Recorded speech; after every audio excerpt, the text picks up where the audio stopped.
very thankful that you raised it. I'll be very careful next time. But మీకు తెలియాల్సిన విషయం ఏమిటంటే సునీత మొట్టమొదటిసారి నా దగ్గరికి వచ్చి షర్మి కేసు తప్పుదావ పడుతుంది, కేసుని డైల్యూట్ చేసే ప్రయత్నం చేస్తున్నారు, న్యాయం జరగదేమో అన్న భయం కలుగుతుంది అని సునీత 2024 ఎన్నికల తర్వాత నా దగ్గరికి వచ్చి చెప్పింది. చెప్పిన రోజు నేను సునీకి చెప్పిన మాట, సునీ నీ నాన్నకు నువ్వు ఒకటే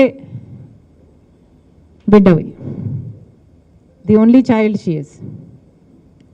మీ నాన్న కోసం, మీ నాన్నకు న్యాయం జరగాలి అని నువ్వు కొట్లాడకపోతే ఎవ్వరూ కొట్లాడరు.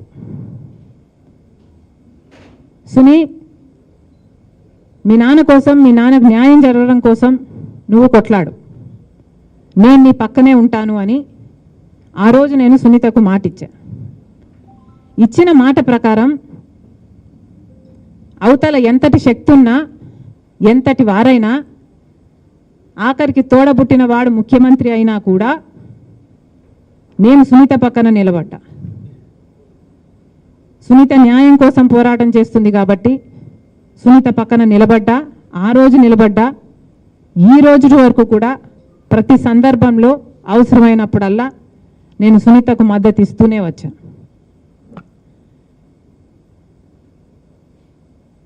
కాకపోతే ఇటీవల వచ్చిన ఒక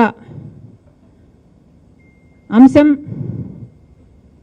నన్ను ఆలోచింపజేసింది. అవినాష్ బెయిల్ క్యాన్సల్ అయ్యే విషయంలో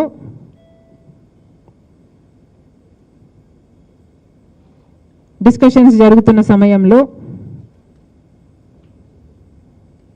ఒకసారి వెనక్కి వెళ్ళి అంత ఆలోచన చేస్తే ఇప్పుడు తెలిసిన విషయం ఏమిటి అంటే అవినాష్ బెయిల్ క్యాన్సిల్ చేయాలి అంటూ